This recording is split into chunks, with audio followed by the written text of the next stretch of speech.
Let's talk about mental models. Now, when I say mental models, I'm not talking about people in the fashion industry that are a little bit like crazy. Did you get it? Mental models? What I'm talking about are ideas or frameworks that you can use to be more effective at making decisions. These are models that we can learn from the areas of psychology, economics, behavioral science, philosophy, that enable us to be able to see through problems in a new way. And so over the course of this episode and a follow-up episode in a couple of weeks' time, I'm going to dive into these mental models. We're going to talk about 25 in each episode. So this episode is going to be as packed full of wisdom as any episode that we've ever done on the Changing Minds podcast. I'm telling you, this is going to be one of the most useful podcast episodes you've ever tuned into. So get ready. This one's going to be a banger. Hello, everyone. Welcome to another episode of the Changing Minds podcast. My name is Owen Fitzpatrick, and today we're going to be diving into the world of mental models. Now, a mental model is a representation or framework that individuals use to understand, explain, or make better predictions in the world. They're wonderful techniques or tools that we can use to be able to solve problems more effectively, to be able to make better decisions. And over the course of this episode, and this is one of two parts, I'm going to be diving into 25 different mental models. In a couple of weeks, we'll do another part where I'll dive into another 25. But this is going to be packed full of wisdom from a number of well-known figures that we have extracted quite a lot of wonderful lessons and learnings from. To start off with, let me just give you a little bit of background in terms of what this idea of a mental model is all about. Shane Parrish, a well-known author who wrote a recent book called Clear Thinking, an excellent book. He also co-wrote a book called Mental Models, and there was 3 volumes of them. And this is something that he became well known for. He's a website called Farnham Street. And Farnham Street is named after, I think it was a house that Warren Buffett lived on, or certainly it was where Berkshire Hathaway, Warren Buffett's company that he shared with Charlie Munger. These are 2 very well-known, very successful billionaires in terms of investment. Anyway, this guy Shane Parrish, who was formerly in sort of the NSA of Canada many years ago, well, he became fascinated with a lot of the lessons that he was learning from especially Charlie Munger, but also Buffett. And what he found is that there was a lot of these, as Munger, I think, described them as mental models. These are sort of rules of thumb or ideas or strategies or frameworks that could be used to be able to help us to make better decisions. And he started compiling it on this website, Farnham Street. You can still access the Farnham Street website. And as I said, he also wrote a number of books on it. Now, I've also heard that the idea or the term mental models used in a lot of other contexts as well. For example, on Chris Williamson's podcast, Modern Wisdom, an excellent podcast, he interviews a guy called George Mack a number of times discussing mental models. So once again, from the work of Shane Parrish, from the work of the conversations and discussions that Chris had with George, we've got a number of those insights and mental models that we're sharing that they first discussed on various different episodes there. There's also mental models that have been extracted from the work of Naval Ravikant. There's a great book called The Almanac of Naval Ravikant, which is excellent. He's well known in the startup and tech industry. There's Alex Hormozi, who's well known in the marketing industry. And once again, there's a few ideas he's shared. There's Annie Duke, who I've extracted a few mental models from. Annie, of course, is the former professional poker player that is the author of a number of incredible books, including Thinking in Bets, one of the best books out there in the area of decision making and behavioral economics. And there's also such figures like Nassim Taleb, who is the author of books like The Black Swan and Antifragile. There's Charlie Munger, of course, Warren Buffett, as we mentioned. There's Rob Henderson, again, who has been interviewed a number of times on Modern Wisdom. There's also Dr. Richard Bandler, obviously my mentor, who shared with me a lot of great insights. And these are just some of the people. I'm name dropping a lot of different names out there because I do want to offer you the understanding that these mental models are not something that I'm bringing to the world. There's a few ideas in there, a few of the mental models that I've sort of coined myself, but even those are based upon lessons and learnings that I've learned over the years from a variety of different sources. And so with that in mind, we're going to dive into 25 different mental models today that you're going to find exceptionally useful in life. And I'm going to walk you through not only what those mental models are, but give you examples of how you can apply them. So by the end of this episode, you're going to walk away and you're probably going to want to watch this back or listen to this back, because you're going to have an infinite array of different ideas as to how you can start to apply a lot of the things that we talked about. And so let's talk about mental model 1. And mental model 1 actually comes from someone I haven't mentioned yet, but someone who is a person that I've a massive amount of respect for and spent a lot of time studying her work. It's the wonderful neuroscientist Lisa Feldman Barrett. Now, Lisa Feldman Barrett talks about the constructivist view of emotions and really has a very different take on how emotions are made. Done a massive amount of research to show that we actually construct a lot of the emotions we feel. It's not that emotions happen to us. But the first mental model we're going to extract from Lisa is the notion, or what I call the law of affective reality. And affective realism is something that she's mentioned a number of times in a couple of the books she's written. Affective realism is this notion that we see reality through the lens of how we feel. In other words, the way in which we feel can dictate what parts of reality we see. We interpret the world differently when we're feeling differently. And anyone who's ever been hangry, have you ever been hangry where you haven't eaten and you're like starving and you're like snapping at people? I certainly know I have. Or you're tired, you're what I call tangry. You're tired, you wake up in the morning, you haven't slept enough and you're like snapping. Or those people that like, don't talk to me before 10 o'clock in the morning. If you talk to me before 10 o'clock in the morning, I'm going to bite your head off. Right? Because they're so tired and they react negatively. And okay, they're self-aware enough to know it. But what all of these people have in common, and what we all have in common whenever our biology affects our mood, is that what happens is that the affect that we feel, right? Affect, A-F-F-E-C-T. And this dictates what we pay attention to. And this ensures that the way in which we perceive reality is totally different. So you could see the exact same event, but based upon how you feel, you see it in two totally different ways. Now remember, whenever you are in a certain emotional state, that also will call to attention all of the negative stories that you have. So for example, if you feel bad about yourself, your brain will be reminding you of all the stories about how much of a useless person you are. Whereas when you're in a positive, healthy, happy state, your brain will be reminding you of all the great things that are in your life and all the wonderful reasons why you are actually a legend. But because of that, whenever you experience any experience, but you're feeling a certain way, you will interpret that according to the narratives of the stories that you're telling yourself, which in turn will be guided by the affect that you feel. So this notion of affective realism is something we need to recognize. And how it's useful is to immediately understand that whatever way you're interpreting a problem or challenge or even a decision is influenced by the feeling that you're feeling at that moment in time. So you need to do a check with yourself and go, what am I feeling right now? Physically, how am I?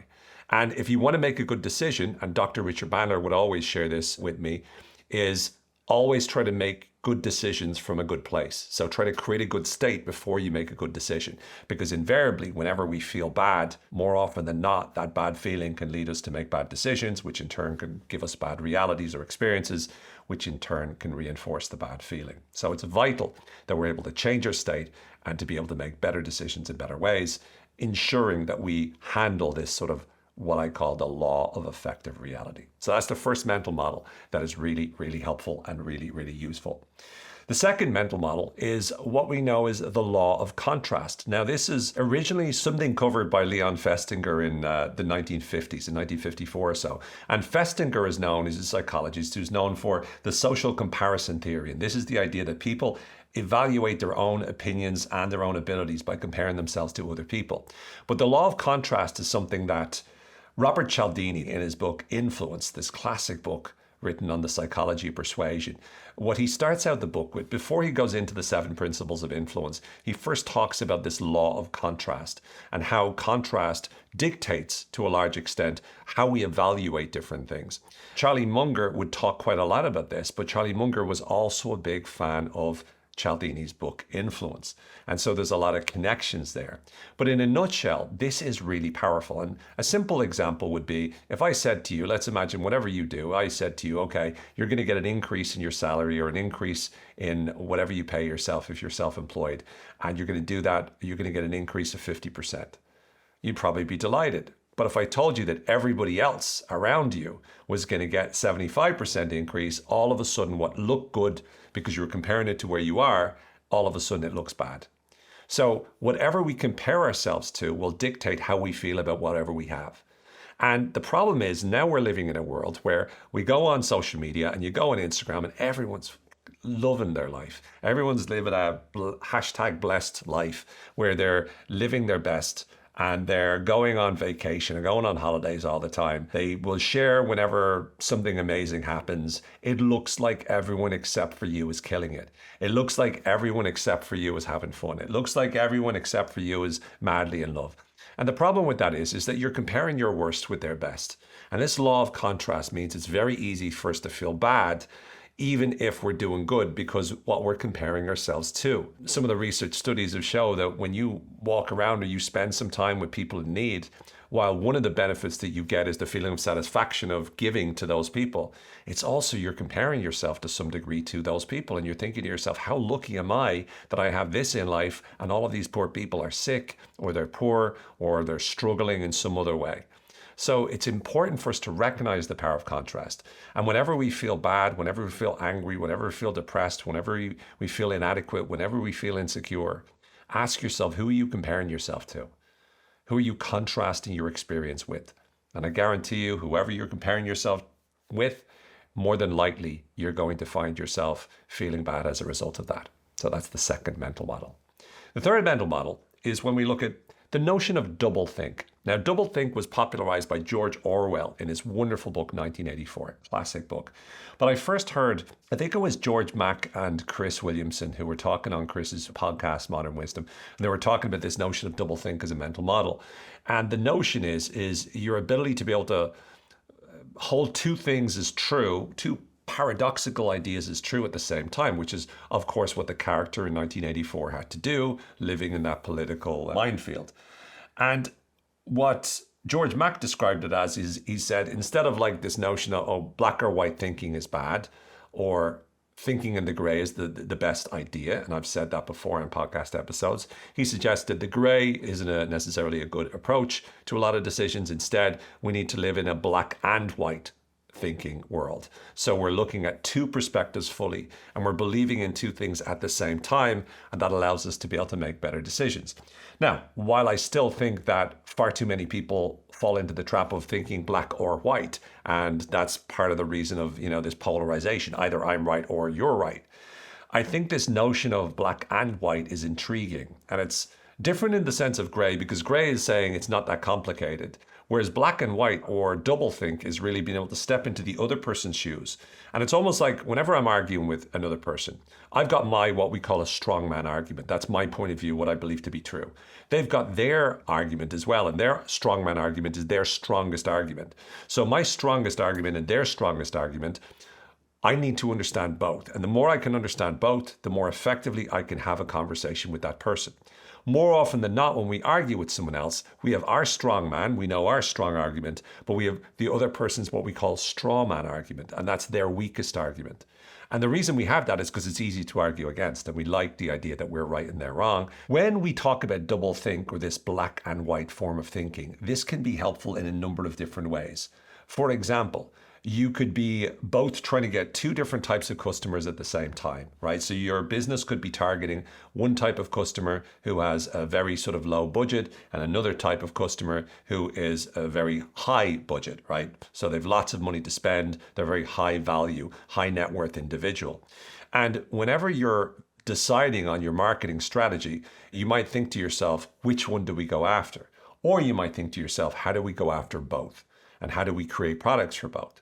How do we do both the high net worth and how do we also do the individual that is on a tight budget? Another really great example of doublethink in action, or this notion of black and white thinking, would be how we handle stress. A lot of the work based upon the work of Ali Crum. Professor Ali Crum has done a lot of work in terms of mindset and its impact on stress. And it was popularized in a book by Professor Kelly McGonigal, which was called The Upside of Stress. In a nutshell, the notion is that stress is bad for us, except if you believe that stress is good for you, then you mitigate the damage.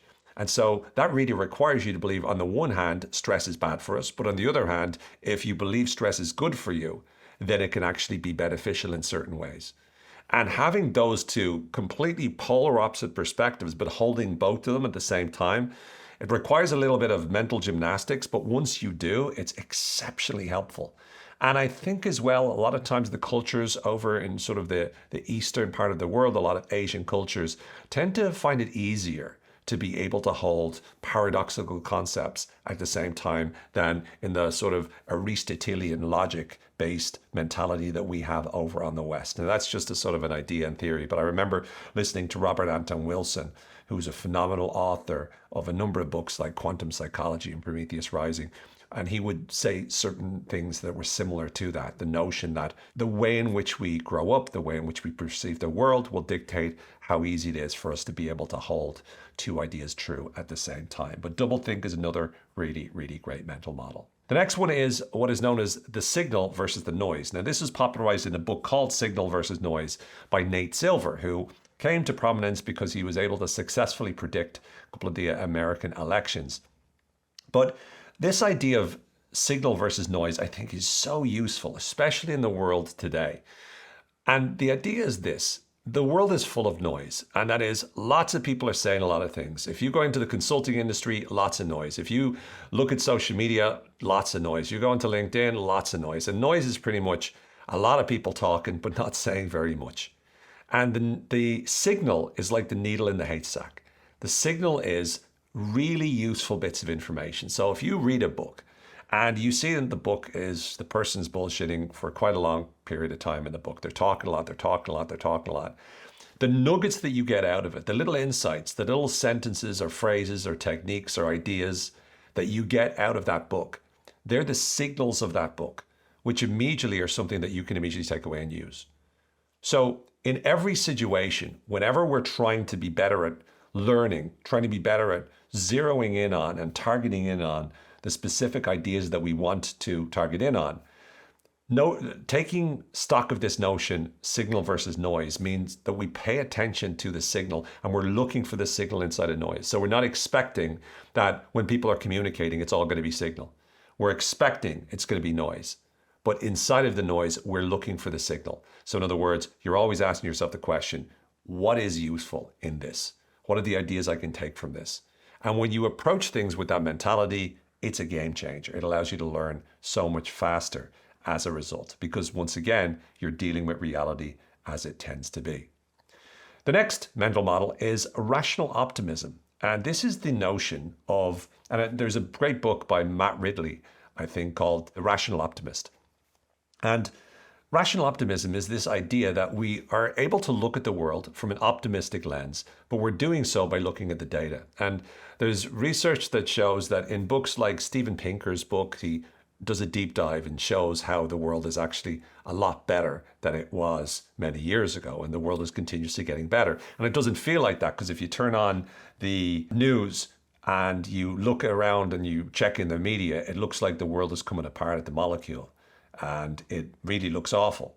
Whereas what Pinker's book really does, and there's another guy called Hans Rosling, who he's a TED Talk, I think he passed away, but again, he's written another wonderful book. The facts suggest that things are getting better, that the world is getting safer, that the world is getting healthier, that there's an awful lot of good things that are happening. And yet we feel the opposite in many ways. And rational optimism is being optimistic about where we are, being optimistic about where we're going, but basing that optimism in the rationalization and the data and the statistics that suggest that things are getting better and can continue to get better. And Matt Ridley, in his book, The Rational Optimist, tends to suggest that is something that also is true. So it's not just being optimistic, this notion sometimes that pessimism is realism. Well, actually, optimism can also be realism, because it's just a decision to look at things differently. And to be rational about it, it means you're looking for evidence to prove that you are in fact true. Speaking of optimists, the next mental model comes from an optimist called Elon Musk. And this is something that Elon Musk talked about a number of different times, called first principles thinking. First principles thinking is this notion of taking any problem and working it back to the very first principles. So taking apart things. And a great example is whenever he thought about the notion of electric cars and how to make sure that he's leveraging the power of electric vehicles, is that the big problem that they had was the cost of producing batteries for electric cars. And so what he would do is he would bring it down to, well, what are the raw materials needed in order to build the particular batteries? And just by breaking it down to what he called the very first principles, okay, in order to get to the very first things, in order to challenge all our assumptions and to go back to the very, very beginning, what are the immediate things that we need to do? What are the particular raw materials that we need in order to do this. Right. And it was, we need this, we need this, we need this. Can we get this cheaper? Yes, we can. Okay, great. Then it was about what if we were to create the batteries ourselves as opposed to relying on other people? Then it was, what if we were to create the stations? And so the first principles thinking approach allowed him to be able to work on these problems from the ground up. Now, from our perspective, if we talk about, let's say, the field of psychology, a lot of times we can start to ask ourselves the question, whenever we talk about, well, how can I be happy? Well, we have to work into it. A lot of the work that I do is bringing down to the brass tacks of, well, what are the first principles of being happy? What are the first principles of being confident? And really a large part of it is walking through what are the fundamental, most important ingredients that will lead us to being that way. If you take NLP, for example, neuro-linguistic programming, co-created by Dr. Richard Bandler and John Grinder, one of the things that NLP does is it looks at what we call submodalities. And submodalities are the qualities of the images we make, the way we talk to ourselves, the feelings we get. So whenever you make an image in your mind, submodalities will look at, well, how big is the image? Where do you locate it? How close or far away from you is it? When you talk to yourself, what's the tone of voice? Those kinds of things. And in many ways, that comes from really the first principles of thinking. So what is thinking actually made up of? As you can see, the more we can start to ask that question, what are the very first principles? What is this actually made up of? Challenging the assumptions so we can go down to the lowest, or the first common denominator rather. What that allows us to be able to identify is, what are new ways that we can do this? So it allows us to be able to think differently from the get-go. So it's a wonderful mental model that helps us to be able to solve problems more effectively as well. The next particular mental model is what I call the law of causes and effect. And this is something that I think I might have mentioned on a previous podcast, but it's such an important mental model that has really helped me. So often in the world of psychology, in the world of politics, in the world of economics, we almost always go down the what caused that. So if I say to you, what caused World War I? Any of you history aficionados might turn around and say, well, what caused World War I was, and then you'll talk about Franz Ferdinand who got killed, and that kicked off everything. But there was a lot of other factors that led to the precipice whereby World War I began. And the problem is that as soon as we bring everything down to one particular cause, that means that we figure, well, if we take away that cause and make sure that cause doesn't happen again, we're good. But the reality is almost everything is created by a multitude of different causes. And so for every effect that exists in the world, there's a lot of causes. And how this is useful is that whenever we turn around and think about ourselves and go, I am this way because of, oftentimes we'll say one phrase. We'll say, because of my genetics, because of my parents, because of my experiences in school, because of this, because of that. And the problem with that is that we fall into this trap whereby we immediately think that the reality is created by this singular cause. And this sort of singular notion means that we fall into this idea that we reinforce for ourselves that this one thing causes that. And the truth of the matter is that's rarely the case. Most of the time, there's a number of different smaller causes, things that seem so insignificant, but yet when they're stacked upon each other and when they're connected, all of a sudden it makes a real difference. Now, we like to bring things down to a singular cause because it's easy for our brain to understand, and it makes us have the illusion that we understand the way reality works. But when you can realize and understand that actually it's a number of different things that are happening, it can be really helpful, because then we can start to look for what are the causes of the problem that I'm facing right now. And if we look at the causes, we can start to tackle each one of those causes individually. And by doing so, it allows us to be able to be much more likely to be able to solve that problem and handle it more effectively. So the next one is from Naval Ravikant, and this is the notion of leverage. And leverage is this idea that you can take something and you can leverage the same amount of work or the same amount of effort, and you can leverage it to make it a lot more valuable to you. For instance, the two things that Naval talks about that are particularly easy to leverage is coding and content creation. Coding, for example, is a skill set that if you can learn to code really, really well, that will allow you to be a lot more useful and to make a lot more money in the world that we live in today. Content creation is the same. You could spend an hour creating a video, and as a result of that, that video, whether it's shown to one person or a million people, there's no extra work for you, but you can leverage it a lot more because it can be seen by a lot more people. So you can invest 1 hour and the product of that particular arc can be a massive amount.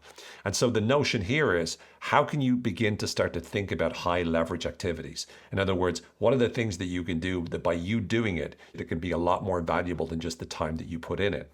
One great example that I heard, I think it was George Mack talking about, was the idea of your personal brand as a particular something to leverage. And so if you build up a really great brand, that personal brand that you've spent a few years working on, that can actually carry you through a number of years as well. It can open you up to a lot more opportunity. It can raise the amount of money that you're earning. By having a strong personal brand and having a big fan base, that can actually make you a lot of money on a regular basis. So you can leverage your brand in such a way that it's a lot more valuable.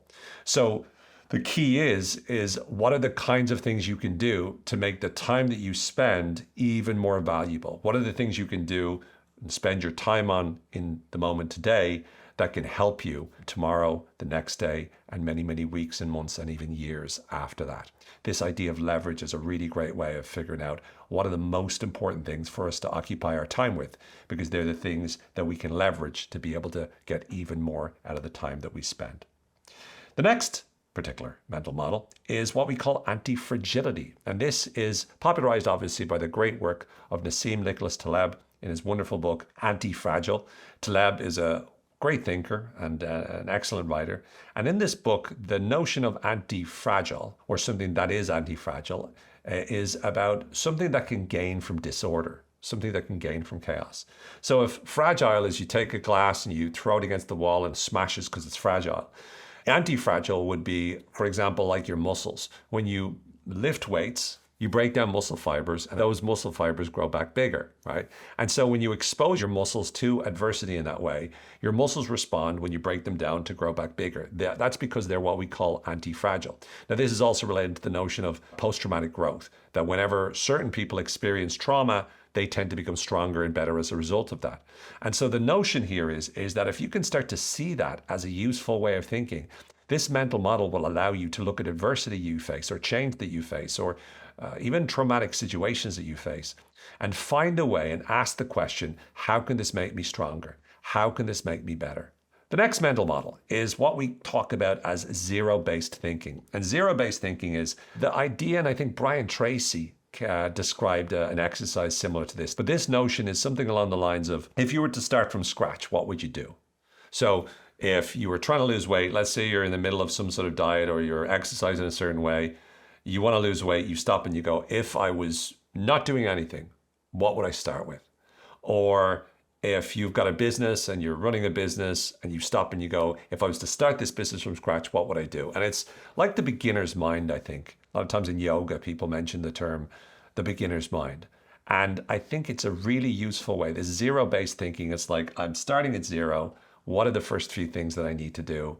And thinking that way allows you to see things that perhaps you might not see right now. It also avoids something else that we'll talk about called the sunk cost bias.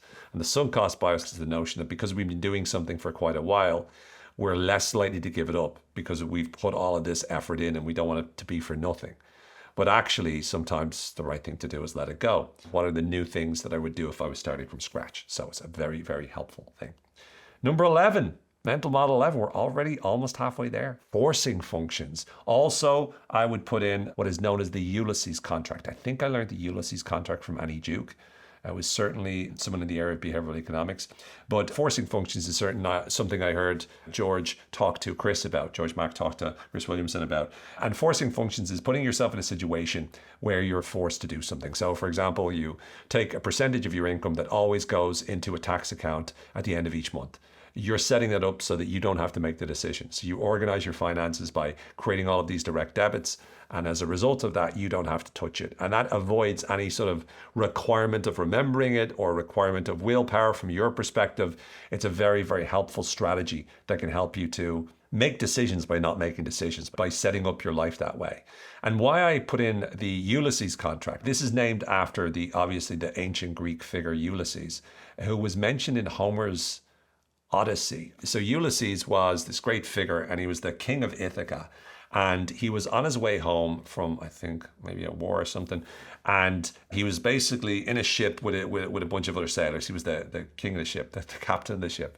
And he was going to be sailing by these dangerous cliffs. And on the dangerous cliffs, there was these sirens. And these were sort of like mythical creatures that were like incredible singers, right? So you're talking about the greatest singers ever, and they're like singing it, and you're on the boat. And what happened is that every single time a ship would be going by the sirens would sing so beautifully that the people on the ship would be like, oh, we got to get in. It's like trying to get into a concert, right? You're like, oh, we got to go in. And so they would turn the ship towards the rocks, and the ships would break apart and they'd all die, right? So these sirens sound like psychopaths. I mean, they were, how many sailors died as a result of them? Were like, I'm going to sing a song, and the song I'm going to sing is going to bring you in, and you're going to die smashed against. I mean, these sirens were the ultimate serial killers, right? I don't know why they weren't arrested. That wasn't in Homer's Odyssey. But what was, I think, was Ulysses was about to go past the set. I mean, personally, I'd be like, well, just go far away, like go so you can't hear the music. But Ulysses was even worse because he said, look, I want to drive past. And not only do I want to drive past, I want to sail past. I want to sail past in such a way that I can hear the music. Now, I know what you're saying. You're saying to yourself, typical stubborn man. He thinks to himself, oh, it won't affect me. But he was smart. He knew it would affect him, but he still wanted to hear it. He wanted to, he wanted his cake and he wanted to eat it. So what he did was he said, okay, here's the deal. I want all of my sailors to put beeswax in their ear, right? Beeswax is, you know what beeswax is? It's like, comes from bees and it's like wax, right? And that apparently it wasn't dangerous to put in your ears. And he said, I want you all to put this in your ears so you can't hear the music, right? Kind of greedy that he was the only one able to hear the music. But then he said, I want you to strap me to the mast. And you have to tie me to the mast and you're not allowed to let me go. So they did that. And he said, no matter what I say, do not let me go. So they sailed on past. And my guess is I wasn't there. It's quite a while ago. And I also think it's a myth. But he was going past. The sirens were singing. They're like, come on, we're going to murder you. You're the fifth target this week. We want you to die. And Ulysses was like, yes, everyone, I want you to turn the ship, turn the ship, turn the ship. They didn't hear him. They were like, do you hear something? No. I mean, they wouldn't say that because they have beeswax, so they wouldn't be able to talk to each other, right? Which is kind of hard. But apparently he was shouting down and there's the weak plot point there. He turns to them and says, hey, no matter what I say, do not, under any circumstances, let me go. How would they know what he's saying if they had beeswax? Here's a conundrum for you. Okay, Homer. Let's hear you explain that one away. Anyway, point is, when the ship passed, sorted out, he got to hear the beautiful music. Afterwards, I'm sure he was let down. He goes, I mean, if he managed to get their attention, that is, because they still got the beeswax. But he's going, oh my goodness, that was amazing. That was such good music, but thanks for not doing it. We would have died otherwise. So that was a really long way of describing Ulysses' contract, and I haven't even explained what it is.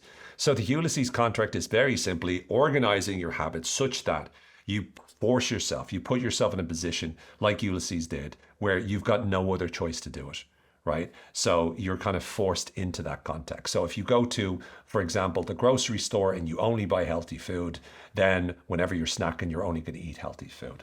That was probably one of the longest winded descriptions of that, but hopefully you made it through it. And if you did, good for you. Well done. That was almost as treacherous as it would have been if you had to listen to the sirens.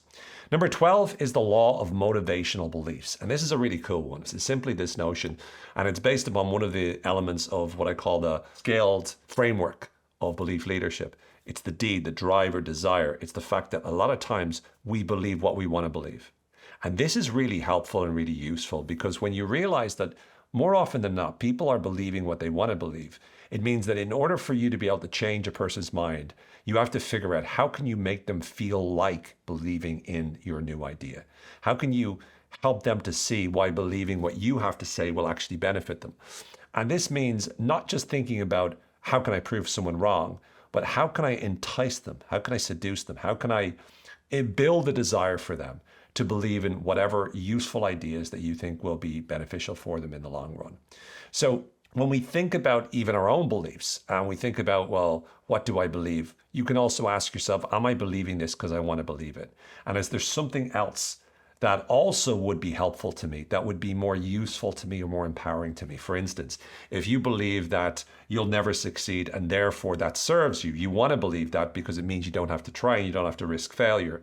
Understanding that about yourself, that you're not believing it because it's true, you're believing in it because it protects you or because you feel safe as a result, that gives you permission to be able to not try. But if you recognize that's what you're doing, you're only believing it because you want to, that can then open you up and go, well, what if I was to believe something else? What if I was to change the way I feel about getting rejected or not succeeding? What if I was to see that differently? And what if that was something good for me and that could empower me? Then that just might allow you to transform and allow you to improve. So the law of motivational beliefs is the notion that people believe what they want to believe. The next particular mental model comes from the area of marketing, where it's what we call blue ocean thinking. And this is coming from a book written by W. Sean Kim and Renee Moborn. And apologies if I've mispronounced either of those names. I always struggle with those two names for some reason. But the notion of the blue ocean strategy is that blue ocean really looks at uncontested market space. So we've got the red ocean of marketing, where everyone's like fighting over the same kinds of things. They're trying to be cheaper, they're trying to be higher quality sometimes, but they're all fighting over the same kind of thing. The blue ocean strategy is really a strategy in marketing where they're looking for uncontested market space. They're looking for what can we compete in that no one else is competing in. And a very simple example they use, which was sort of very popular example, is the notion of Cirque du Soleil. And Cirque du Soleil actually was in a space of its own, a totally new thing. But it was the combination of circuses, which are usually targeted to very low budget, to musicals, which are much higher budget, right? And they're kind of two different animals. Bring the two together, bring musicals together with circus acts, and you've got something else that could be high budget, but very, very different to anything seen before. And so when Cirque du Soleil came out, it became so popular because it was, again, in a blue ocean of possibilities and opportunities. So how can you think differently? How can you look at a situation and ask yourself, what is a new way that we can do things? How can we disrupt the industry? How can we compete in a new way? If something is always about what's the cheapest, how can we figure out a way to make it the most expensive? If something is always based upon convenience, how can we make it so it's like luxury, right? What are the things that we can do that people aren't expecting? Again, another example might be, for a lot of times in the past, haircut was really about, let me get my hair cut as quickly as possible. So you go in there, they cut it, they talk to you maybe, and then you're out. Whereas some barbers now, you go in there, they'll let you play the PlayStation. Apparently, they'll, give you a glass of whiskey. You'll be able to watch a movie. I mean, there's all sorts of stuff. Although that's a bit annoying because if you're watching a movie and you get to see the whole movie, that's 90-minute haircut. I mean, you want to have serious hair for that. You want to have a lot of hair if it takes them 90 minutes.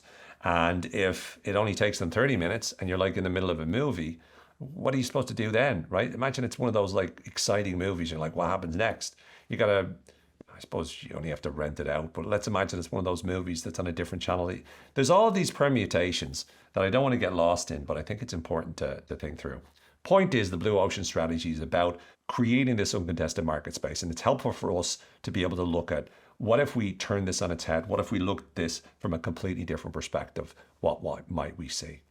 The next mental model, reflexivity, is number 14. And reflexivity is when actions influence the environment, which in turn influences one's actions. And George Soros mentioned this from an economic perspective. And in many ways, this notion of reflexivity is something that can occur quite a lot, even in terms of your own emotional state can dictate the decisions that you make. And those decisions that you make can affect the environment, which in turn can affect your decisions. So sometimes things happen reflexively, whereby what we think about as being just something that we do is influenced by the environment, but we also influence the environment by our response to that environment. And there's a sort of a two-way connection between what we do or what we say and what the environment says back to us in terms of what happens as a result of this. So that's the notion of reflexivity. The next idea is what we call inversion. And this is something that Charlie Munger talked about. And inversion is this notion that to get to be, for example, if we're looking at any idea or any goal that we have, one of the ways we can do it is to invert it. It comes from sort of maths, and to invert it and to look at the opposite to that. So if you want to figure out how to be happy, then you figure out, first of all, well, what leads you to sadness, or what leads most people to sadness.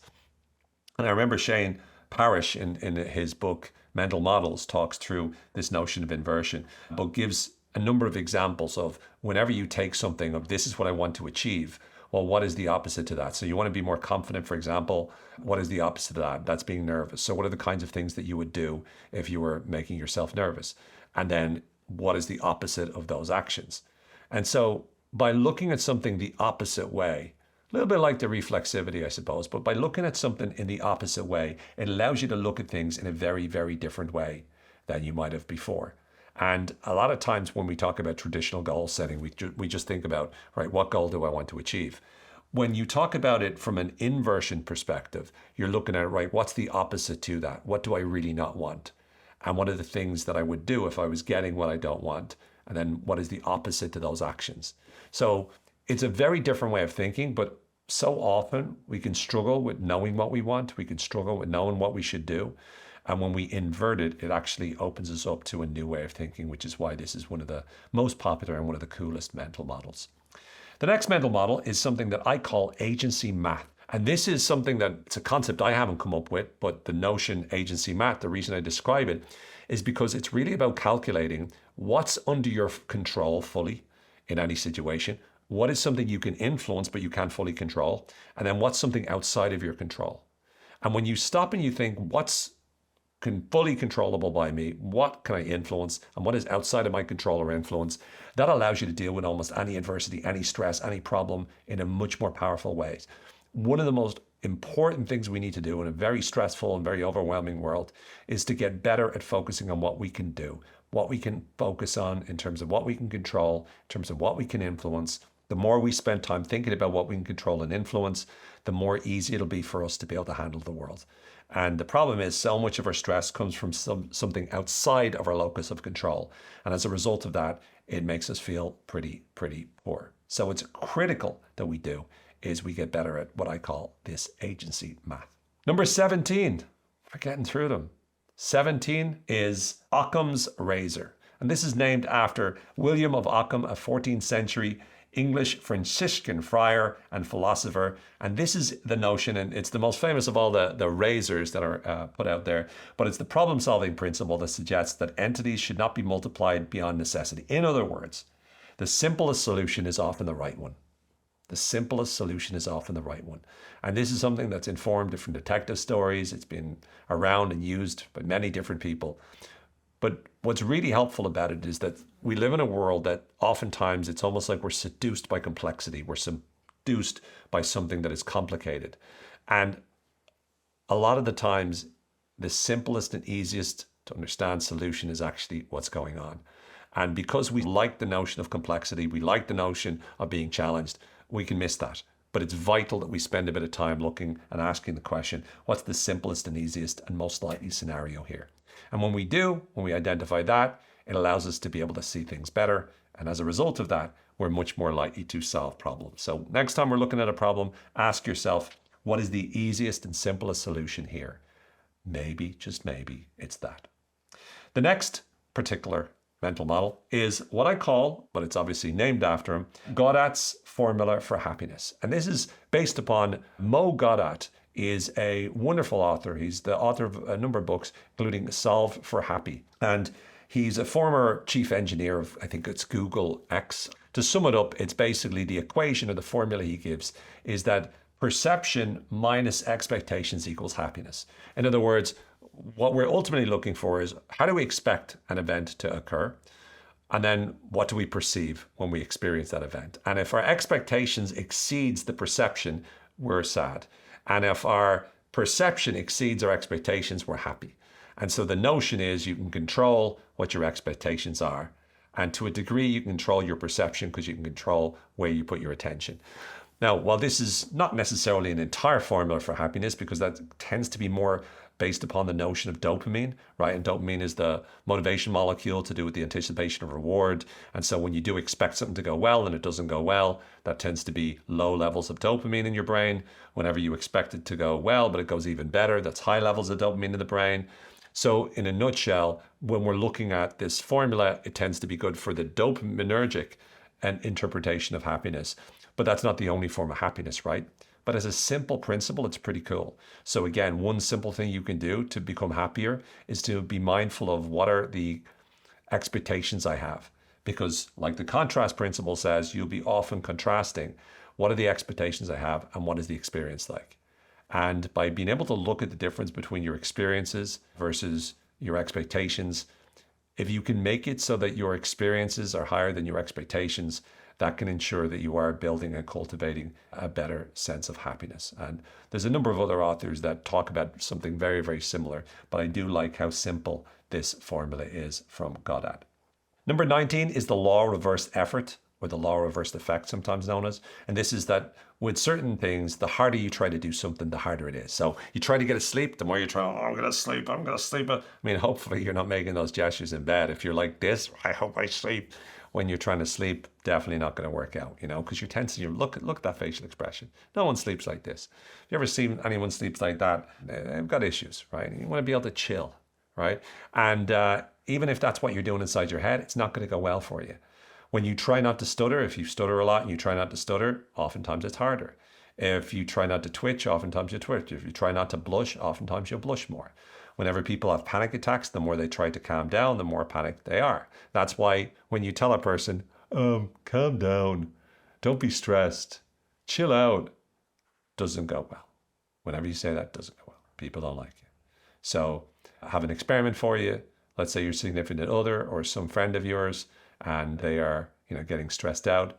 Just tell them, look, calm down, chill, and notice the response. And if they calm down, you've got magic powers.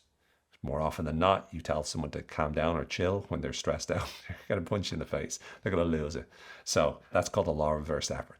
And what is the usefulness of the law of reverse effort? Well, it's easy to see.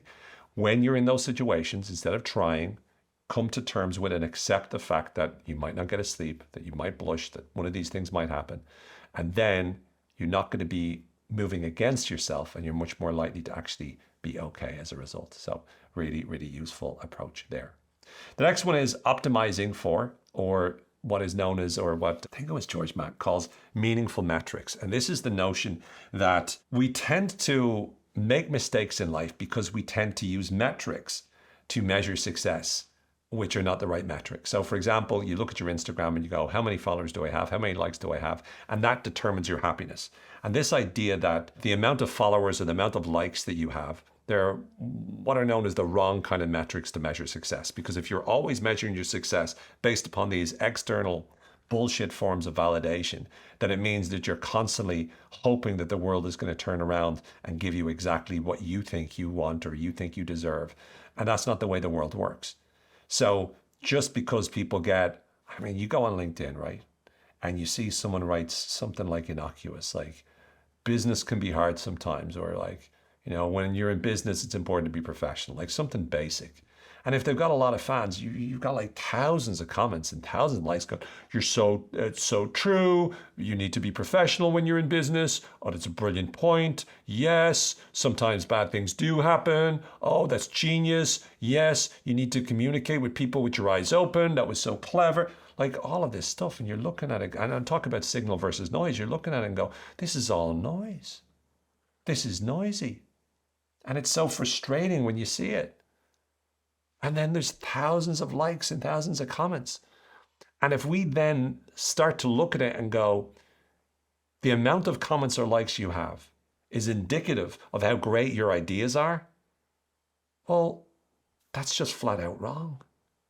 It's crazy. But yet we fall for it. And so it's really important for us to be able to look at that and go, the reason there's a lot of comments and likes is not indicative of the fact that that's a great idea. It's indicative of the fact that people like that idea, people agree with it, people already know it and reinforces what they think. Great, wonderful, super. But we need to recognize that if we are to be able to do what we need to do, if we are able to get the kind of results that we want to get, if we are to be able to make it so that we are making better decisions about how to live our life, we need to stop using metrics that aren't what we call meaningful or what are known as meaningful. And this really means optimizing for whatever it is that will help you to succeed. So whenever you decide, what am I optimizing for? That means, what am I focusing on? So are you optimizing for health? Are you optimizing for energy? Are you optimizing and optimizing for health? Like, for example, I've got this Aura ring, right? And it measures your sleep and all that sort of stuff. And it says, what's your goal? And based upon the goal, it will tell me the metrics I'm looking for. So is my goal recovery? Is my goal energy? Is my goal being able to sleep better? And so whatever I'm optimizing for is what dictates what it's focusing my attention on. Whenever you're eating, again, I do intermittent fasting. When I do that for stomach reasons. So I'm optimizing because I have stomach issues. I'm optimizing to make my stomach feel better. If I go on a different diet, I'll be optimizing perhaps to lose weight. If I decide to put on muscle, I'm optimizing for muscle. Whatever you optimize for, whatever metrics you decide to live your life to, will determine the results you get. So the question is, and this is where it's so useful, what is it that you need to start optimizing for? What are the metrics you need to start chasing? And when you find those metrics and find what to optimize for, that will dictate then how you move forward with your life, what actions you take, and how you start to build the kind of life that you want. Really, really good stuff. The next one is what I'm referring to as grit versus quit. Do you like the way the rhyme, grit versus quit? Kind of clever if you ask me. I'm not the first person to say that, I'm pretty sure. When do you grit? When do you quit? I've heard people say that, can't remember who. But I do know that there's a book called Grit written by Angela Duckworth, a well-known psychologist. And there's the book Quit written by Annie Duke. And the general idea of grit by Angela Duckworth is that suggests that when people use passion and perseverance, that allows them to keep getting stuck in through the messy middle and accomplish their goals. And the purpose, or the main idea of quit by Annie Duke, is this notion that you have to know when to quit, you have to know when to walk away. And so this dichotomy is really about being able to get to the point where you're always looking at a situation and you're asking yourself the question, do I grit or do I quit? And certain times you need to be able to walk away. And that means if this isn't serving your bigger purpose, if this isn't leading you towards where you want to get to, if this isn't helping you accomplish your ultimate aims, then that's the time to walk away. So always be looking at the lens of any big project you're doing. Do I grit or do I quit? When it gets tough, it's important for you to walk away for the right reasons, or it's important for you to push through for the right reasons. But you need to be able to know that that's the ultimate choice. Number 22 is what is known as the Narcissism Razor. And this is remembering that people are too busy worrying about their own thoughts rather than thinking of you. This is a trap we often fall into as we go through life and we're looking at, oh my goodness, I look so ridiculous. And what do they think about me? And most of the time people aren't thinking about you. They don't care. They're thinking about themselves. They're obsessing. They're probably spending their time thinking about themselves and what everyone else is thinking of them. And so once you realize this, it actually makes life a lot easier, because if people were thinking about us, the amount of times that we think that they're thinking about us, it would be a nightmare, for not just for you, but for them as well, because they'd be constantly thinking about us. And it's really vital that we don't fall into that trap, because the more that we obsess with thinking that everyone is thinking about us, the more we're like extra careful with every action we take, and we're worried about this and we're worried about that. And really, most people at the end of the day do not care. Number 23 is friction reduction. This notion of friction is something that it's been popularized in the work of behavioral economics, the notion of nudge, which is a great book written by Richard Thaler and Cass Sunstein. And the idea is that when you create an environment that's conducive for you to be able to get certain actions, and we'll talk more about another mental model related to this the next time, but whenever you create an easier environment for you to be able to succeed in, that makes it easier for you to take a new action. So it's known as nudging people. But also the idea is you make it as easy as possible. In James Clear's book, Atomic Habits, one of the things he says, make it easy, make it fun. Well, that notion of making it easy is reducing friction. So how can you make a new behavior that you want to engage in as easy as possible? So how can you reduce the friction? Like, what is the friction that is between you and this new behavior? How can you reduce that friction? And then how can you increase friction to an old behavior you no longer want to engage in? So a simple example is, if there's a A food you want to stop eating. How can you make it a lot harder to eat the food? You don't buy it in the store, right? Or if you do buy it because someone else in the house wants it, then you make it hard to get for you. You create as much friction as possible.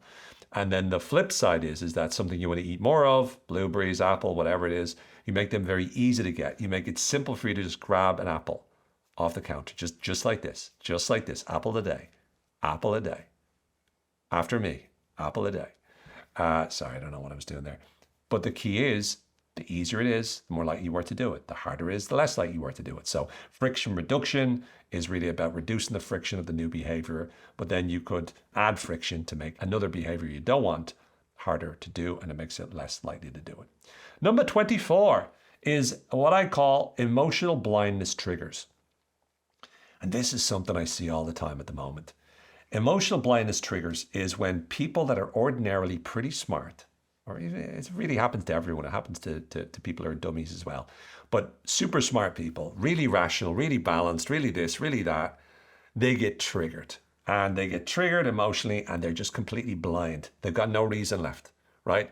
This is how people think about lots of the conflicts in the world, right? You've got Israel-Palestine, you've got Ukraine, you've got Donald Trump, you got Joe Biden, you got Republicans versus Democrats. I mean, you name it, right? You got COVID masks, you've got vaccines, right? All of these are triggers, right? I guarantee I say these. You've even got abortion, right? Pro-choice, pro-life. I'm just throwing out there all of these triggers. The challenge is not just the fact that people have different points of view. It's that as soon as they experience someone on the other side, because there's generally two sides, they become so emotionally triggered that they no longer see sense. And I'm like this as well. If you talk about Ireland and Ireland as a country and freedom from Britain and all that, I'm quite biased there, to be fair. And it's because, once again, I have strong emotions attached. So if you say to me, oh, Owen, you're from Britain, I lose it. And I'm never angry with the person, but I lose it. I'm like, no, I'm from Ireland. Like, it's for some unknown reason, it's a huge deal to me. And for me, I don't care what the context is or how uncomfortable or how awkward it is, you'll know by the end of that conversation that I'm Irish. And I know that it's not rational per se, but I feel very strongly. That's an example of emotional blindness because I can't think rationally, or I can, but I don't want to in that situation because it's so important to me. And so often in a lot of these challenges that are happening in the world, we fall into that trap. And we just cannot see the other person's side. That's emotional blindness triggers. And I bring it up now just to say to be aware of it is really, really critical. Because I think a lot of times what a lot of these people do, and once again, we'll talk about another one next time, but what a lot of these people do that are super smart, super rational, is that when they get triggered, they don't accept that they're emotionally blinded to it. Like if there's anything that I have that's an advantage over a lot of the people I've heard, is the fact that I'm opening up about the fact that I got no ability to see reason here, right, when it comes to my country. However, a lot of people don't do that. What they do is they lose it, but they go, well, this is the truth. These are the facts. And you can't dismiss, because everyone chooses their own facts, right? Everyone chooses their own support. So it's important for us to, I think, be aware of it, recognize it, and understand that none of us are free from this. We are all affected by this equally. And just so that we don't finish on that quite a volatile example, let's finish with number 25 for the notion of compounding. Now, compounding is something that anyone who's read a finance book will know about compound interest. So what you do is you start off with $1, you double it, then you double it, then you double it every single day, and see where you get up to. Do it. Yeah, maybe type it into the comments if you're on YouTube. Type in whatever you get. 30 days, you double it every day. You start off with $1 on day one. Let me know what it comes to. Right, I don't know. Could be like tens of thousands, could be hundreds of thousands, could be millions. Too lazy to do the math, but you can do it. Come on, if you've got any time. But do it after the podcast episode. At least let me finish. But this notion of compound is something that James Clear in his book, Atomic Habits, talks about compound actions or compound behaviors. The notion is that small gains can accumulate into significant gains over time. And when you do a few things consistently, they actually add up. The whole is greater than the sum of the parts, right? That's the notion. And so It really does speak to whatever habits that you're building, build consistent, make small, tiny progress in the habits, and they will build up to something more incredible. When you're investing money, again, small, but yet consistent will lead you to compound gains over time. And sometimes we try to do a huge whack of a change. It doesn't work that well, but when you can make small changes bit by bit, it actually adds up to a lot more over the long term, which is the power of compounding. There we have it. We have done a lot in this episode. We've gone through 25 different mental models, and I'm hoping that you're thinking to yourself, OMG, Owen, that was so much information. I got to go back and rewatch this, because the more that you watch this again and again, the more views I get on YouTube. Or I got to listen to it again. The more episodes that are heard on Apple Podcasts or Spotify or whatever, wherever you hear your podcasts. So please do feel free to listen again. Share it. Let people know. A lot of wisdom, a lot of ideas in this episode. But for now, we will get back again in a future episode. We'll do part 2. We'll do another 25 mental models. And I really feel that if you can just apply some of these ideas in your life, they are going to transform things. For now, please do share, subscribe on YouTube by hitting the subscribe button. Don't know where it's going to pop up, but it's going to pop up somewhere. But subscribe on YouTube. Let people know. Spread the word. And for now, take care. Be well. May the force, as always, be with you. May you continue to believe better, and may you use these mental models to make your life even better and even lovelier. Bye for now.